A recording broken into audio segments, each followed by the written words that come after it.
Hi, my name's David Joel, President of the Hampshire Chamber of Commerce, and I'm going to talk to you a little bit about the role of the director in leading an organisation in crisis. Now, most of what we've been doing to date has been around trying to look after the practicalities of keeping the business running, but there is a serious leadership role that the directors or leaders of a business need to execute.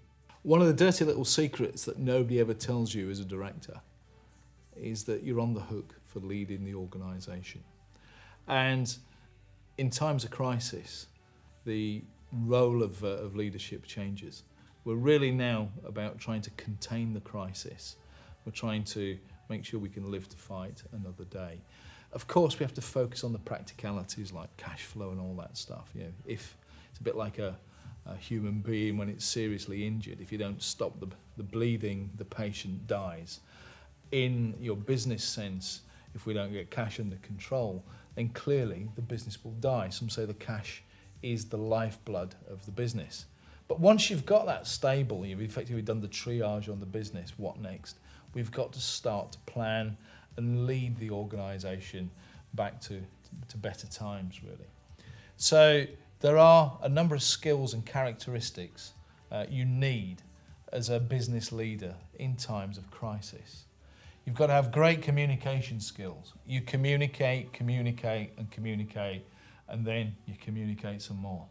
The second thing is you've got to have a real clear view of where the organisation needs to go. So clarity of vision and values. So your vision is where you want to be. The values is how you behave in order to get there.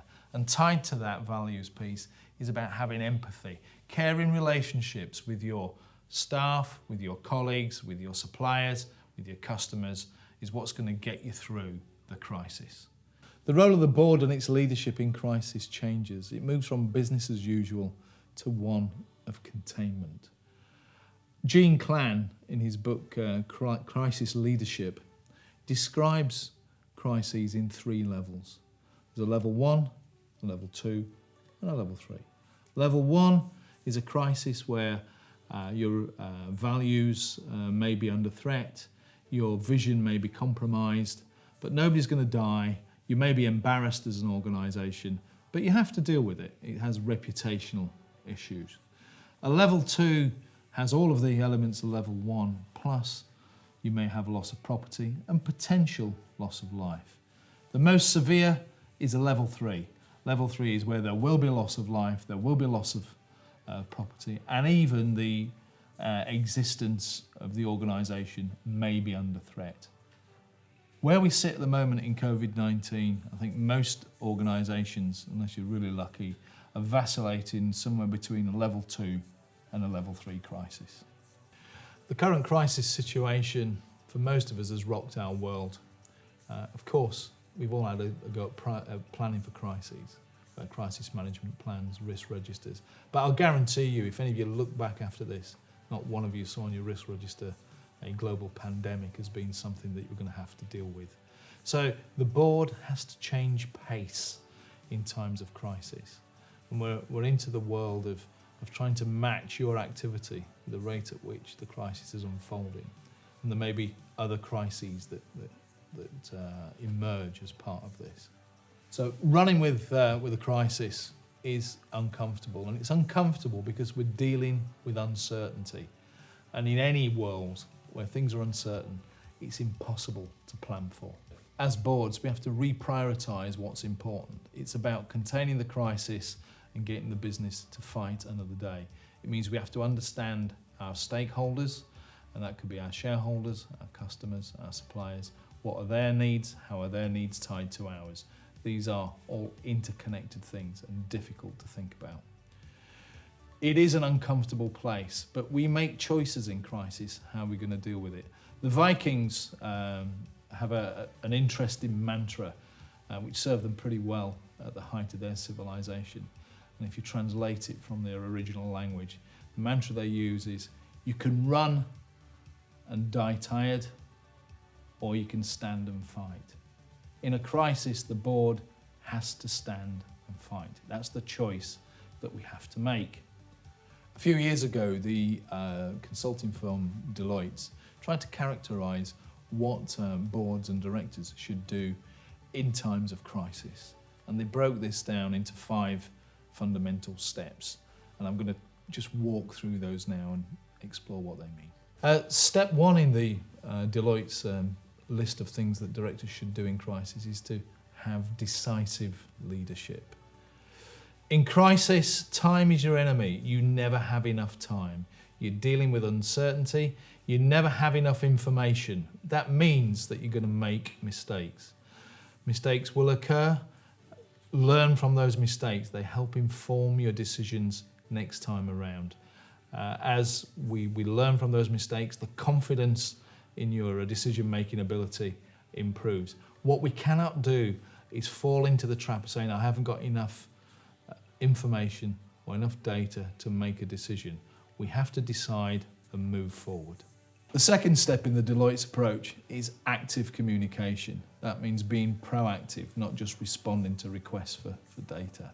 So we need to prioritise our stakeholders and then have a practical plan for communicating clear messages to them. Disseminate whatever facts you have as and when they become known. And if there are unknowns in there, information voids we have, then be honest about those and say, we don't know at this time, and let them know when we are going to get to some actionable data.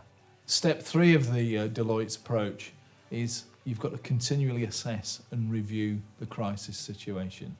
As we know, COVID-19 was a continuously evolving crisis.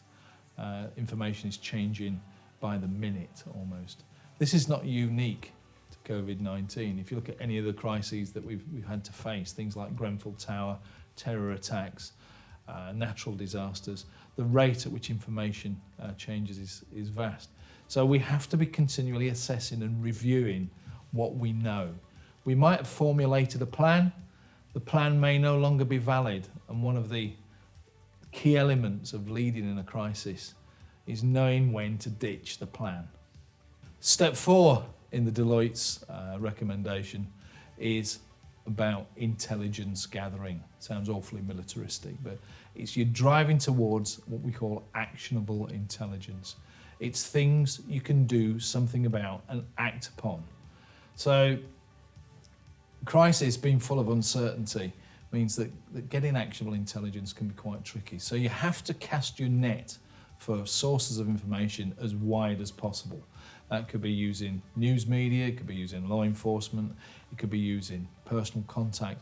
Whatever you need in terms of quality information to inform what you're going to do next, what your plan's going to be.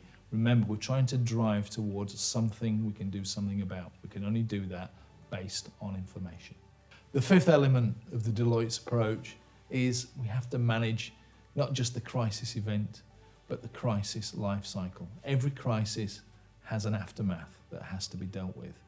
If you think back to Grenfell Tower, the immediate crisis was we had a burning building. The secondary crisis was once that was under control, where were we going to house all of those displaced people that now had nowhere to live? And the third or tertiary crisis was the hunt to see how we could possibly let that happen again and the reputational damage that subsequently ensued. So we need to think of the crisis not just in terms of the immediate event, but its entire life cycle. A crisis severely tests an organisation's leadership, decision-making and strategic thinking. It's up to the board to rise to this challenge. So in summary, really dealing with a crisis involves trying to get some of the basics right. This often involves using what we used to call soft skills. The truth is they're anything but soft. These are things like honesty, integrity, empathy, and courage. It takes guts to deal with a crisis. So when you're communicating about the crisis, remember the 3 E's. These are emotional intelligence, empathy, and ethics. The empathy is important because that needs to align with the public mood. So as leaders of our businesses, our companies, and our organisations, we have to lead from the top using those skills and perhaps the steps that we talked about earlier in order to try and steer the company back on course and hopefully to a brighter future.